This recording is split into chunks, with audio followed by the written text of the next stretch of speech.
Karen Thompson stood in the Bed Bath & Beyond parking lot off I-35E, clutching a custom-painted Yeti cooler like it was the Lombardi Trophy. The words, "Tyler and Brooke just hitched," were stenciled in Longhorn orange, glitter still wet from the night before. It was 3:17 p.m. on a Saturday in October, Cowboys versus Eagles, the game Tyler had circled on her calendar in red Sharpie 6 months ago. He texted her at 2:45, "Mom, meet us in lot 5 after the third quarter. Big surprise, wear your jersey." So here she was, 68 years old, retired principal of Highland Park Elementary, wearing the same #88 Des Bryant jersey she'd bought Tyler for his 12th birthday. The cooler weighed 28 pounds, ice, Shiner Bock, and a $300 bottle of Veuve Clicquot she'd driven to Total Wine in Plano to get. She'd paid for everything else too. The $1,200 a month loft in Deep Ellum, where Tyler's craft beer startup brewed exactly 3 IPAs nobody bought. The $42,000 Ram 1500 with the brewery logo on the doors.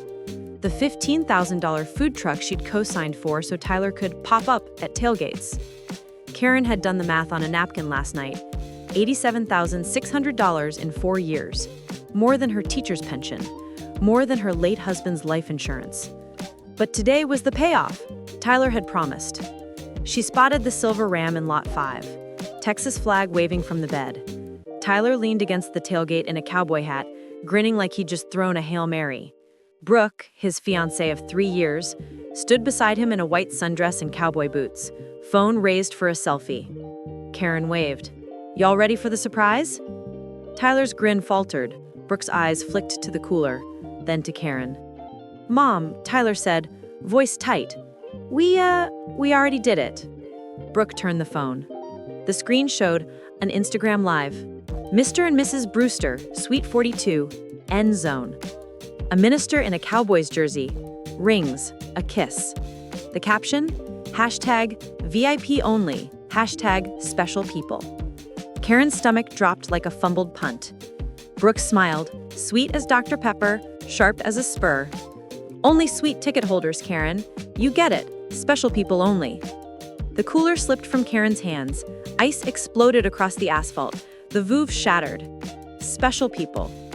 Karen had paid for the suite. She drove home in silence.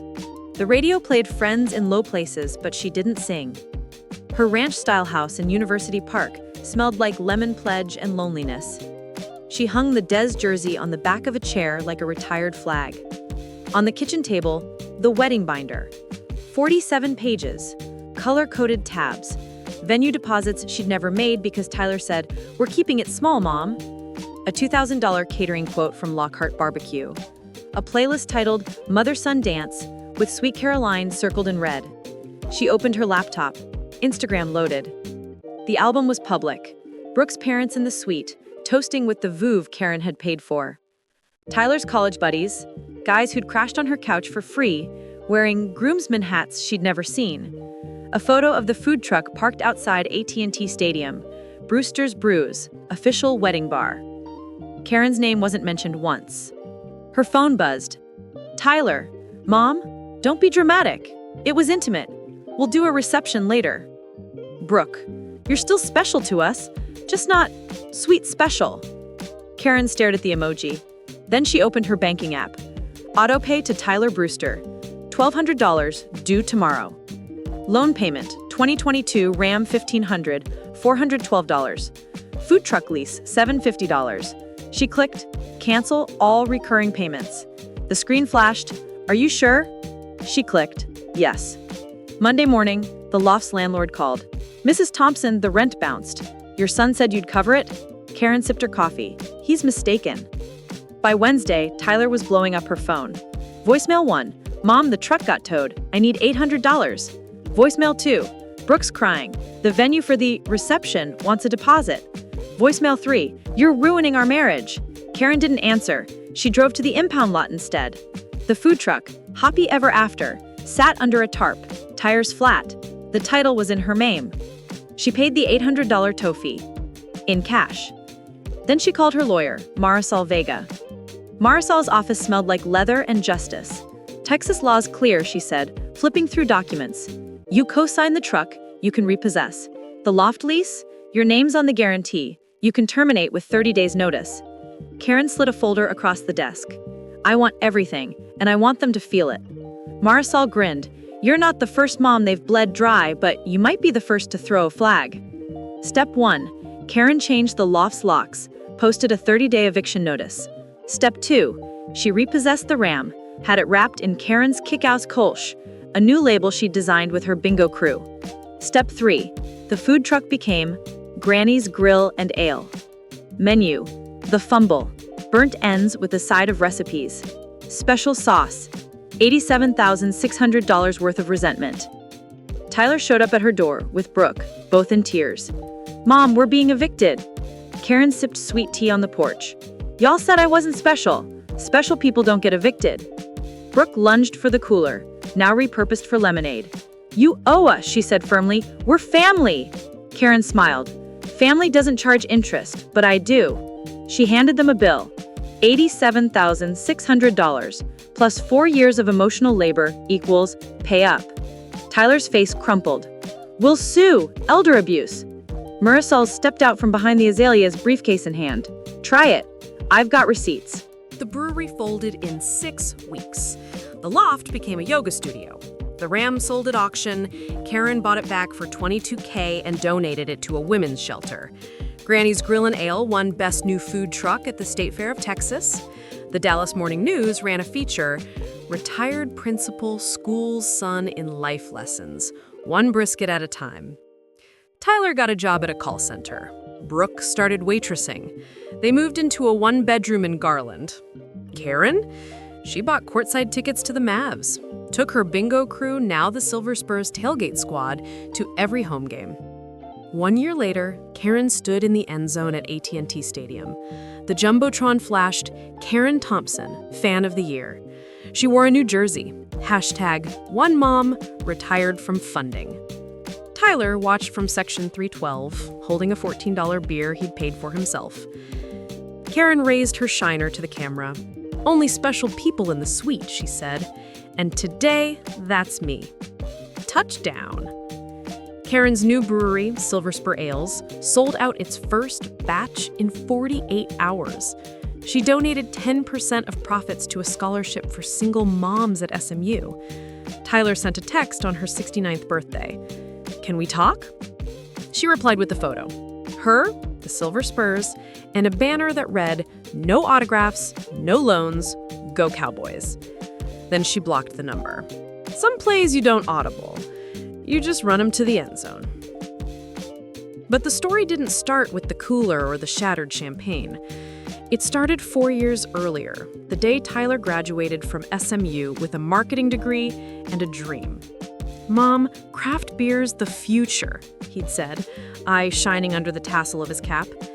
Karen had just buried her husband, Bill, after a 2-year fight with pancreatic cancer. The house felt too big, the silence too loud. Tyler's dream gave her something to hold on to. She cashed in Bill's 401k, took a second mortgage, and wrote the first check for $5,000 to lease the Deep Ellum loft. It's an investment in family, she told herself, signing her name with a flourish. The loft was a brick box with exposed pipes and a single window that faced a graffiti wall. Tyler painted the brewery logo, a cartoon hop cone wearing sunglasses, on the door.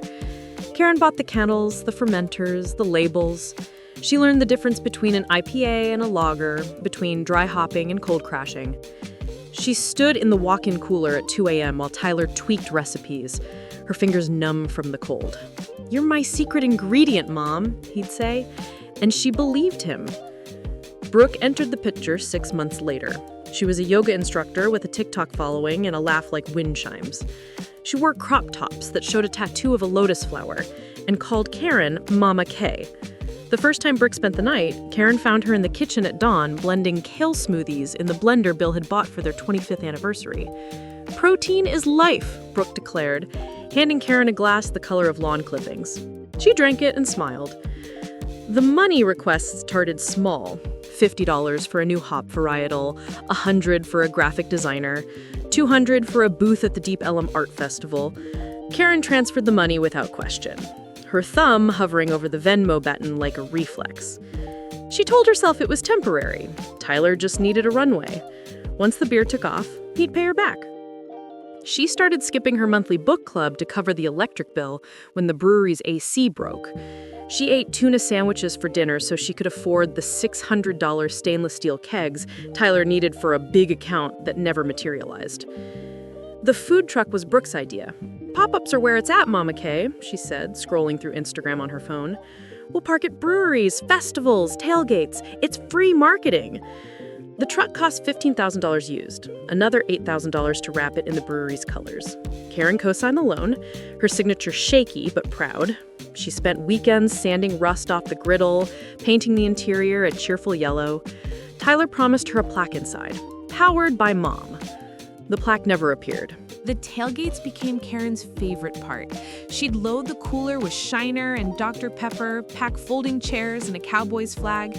Tyler would set up the food truck in Lot 5, pouring samples of his latest hazy IPA while Karen handed out koozies. Fans loved her. Silver hair in a ponytail, jersey tight at the waist, cheering louder than anyone. "That's Tyler's mom," he'd say, slinging an arm around his shoulders. "She's the real MVP." She'd beam, her chest swelling with pride. She started a tradition. Every home game, she'd bring a new surprise. A custom cornhole set, a portable smoker, a cooler painted with the opposing team's logo and the words "Losers." The wedding talks started last spring. Tyler and Brooke were engaged under the Ferris wheel at the state fair. Brooke's ring, a $3,000 solitaire Karen had paid for with her teacher's retirement bonus. Karen began planning immediately. She booked a venue tour at the Adolphus Hotel, reserved a string quartet, even called a florist about peonies. Tyler waved her off. "We're thinking small, Mom, maybe just the brewery." Karen scaled back. She ordered custom pint glasses with their wedding date. She designed a menu, brisket sliders, mac and cheese bites, a signature cocktail called the Hoppy Ending. She spent $500 on a dress from Dillard's. Navy lace, knee length, perfect for dancing. The night before the game, she stayed up until midnight painting the cooler. She used stencils and a steady hand, her knees aching on the garage floor. She imagined Tyler's face when he saw it. She imagined the mother-son dance, his hands on her shoulders, whispering, "Thanks for everything, Mom." She fell asleep on the couch, paint under her fingernails, dreaming of confetti cannons and Shiner toasts. The reality was asphalt and broken glass. The drive home blurred. She didn't remember the turns, the stoplights, the radio. She only remembered Brooke's smile, sharp, practiced, the kind of smile that sold yoga retreats and essential oils. She remembered Tyler's eyes sliding away, like he couldn't bear to look at her. She remembered the sound of the Veuve bottle shattering, a pop without the celebration. Inside the house, she moved on autopilot. She hung the jersey on the chair. She opened the wedding binder and stared at the tabs. Venue, catering, music, photography. Each one a promise broken. She closed the binder and slid it into the trash can, the plastic lid slamming like a judge's gavel. Her phone kept buzzing. She let it go to voicemail. She opened the banking app and stared at the numbers. $1,200, $412, $750. She clicked each one, her thumb steady now. The confirmations popped up like green flags on a football field. She closed the app and opened Instagram instead. She scrolled through the wedding photos, her chest tight. Brooke's parents, tanned, wealthy, sipping champagne in the suite. Tyler's frat brothers, arms around each other, beers raised.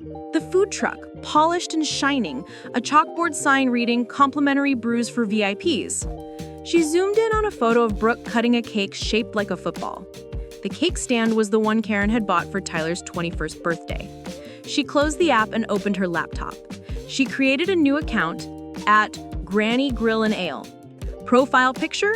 Her in the Des jersey, arms crossed, smiling like she owned the stadium. Bio? Retired principal, BBQ boss, not funding your dreams anymore.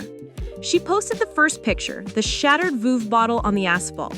Captioned, "When you pay for the suite, but don't get invited. #special people." The likes rolled in. First her bingo friends, then her former students, then strangers. Comments poured in. "You go, Karen! Receipts, queen! Tag the sun!" She didn't sleep that night. She sat at the kitchen table, sipping chamomile tea, watching the numbers climb. Monday morning, the landlord called. Karen let him leave a voicemail. She drove to the bank instead. The teller, a former student named Jessica, recognized her. "Mrs. Thompson, you look different." Karen smiled. "I feel different."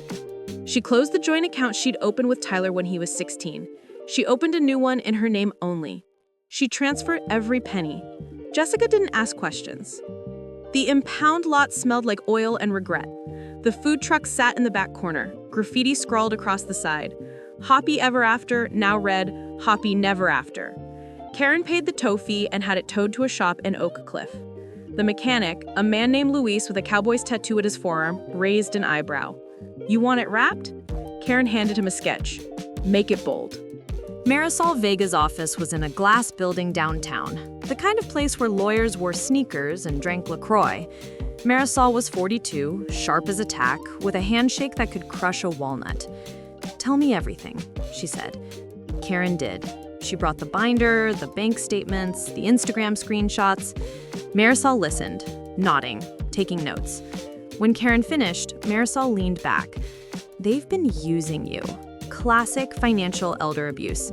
We can stop it." Karen's eyes filled with tears, but she didn't let them fall. "I don't want to stop it. I want to end it." The eviction notice went up on the loft door Tuesday morning. Karen hired a locksmith to change the locks.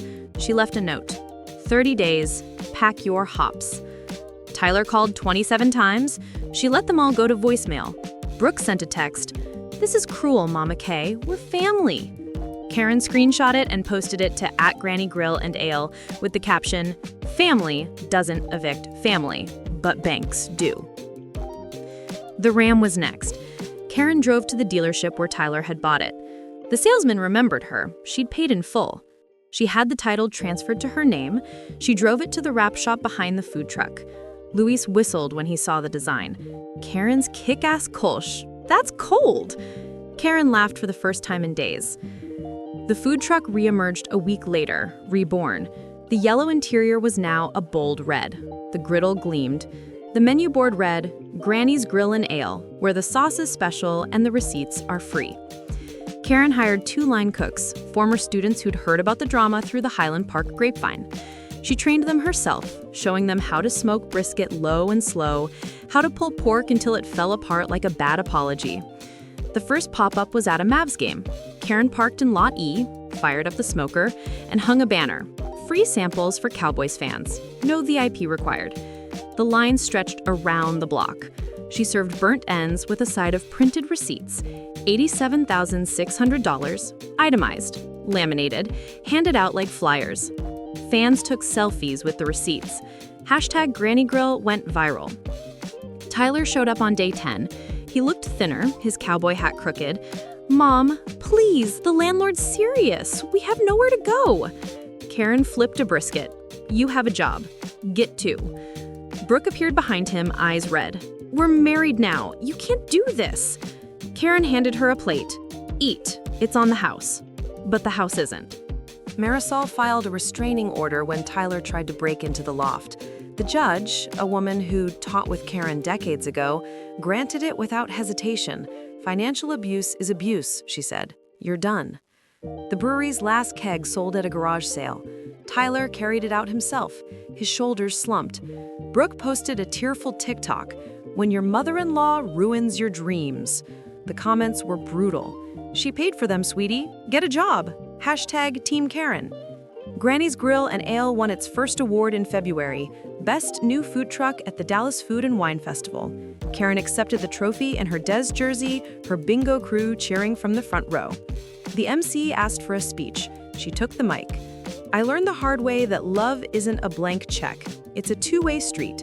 And sometimes you gotta close the bank." The crowd roared. Tyler got a job at a call center in Irving. Brooke waitressed at a barbecue joint in Garland. Ironically, one Karen's supplied with brisket. They moved into a one-bedroom with peeling paint and a leaky faucet. Tyler sent a letter on his 32nd birthday. "I'm sorry, Mom. I was wrong." Karen read it, folded it, and used it to start the smoker. Silver Spur Ales launched in April. The Kolsch was crisp, the stout rich, the IPA hoppy but not bitter. Karen brewed with her bingo crew, now the Silver Spurs, every Saturday. They wore matching aprons that read, "Age to Perfection." The first batch sold out in 48 hours. She donated 10% to a scholarship for single moms at SMU. The ceremony was in the football stadium. Karen wore her new jersey, #1mom, retired from funding. 1 year after the wedding, Karen stood in the end zone at AT&T Stadium. The Cowboys were up by 14 in the fourth quarter. The Jumbotron flashed, "Karen Thompson, Fan of the Year." She raised her shiner to the camera. Tyler watched from section 312, holding a $14 beer he'd paid for himself. Their eyes met across the sea of jerseys. He looked away first. Karen turned to her silver spurs. "Ladies, this one's for us." They clinked bottles. The scoreboard exploded in fireworks. Touchdown. Some plays, you don't audible. You just run them to the end zone, and when you cross the goal line, you don't look back.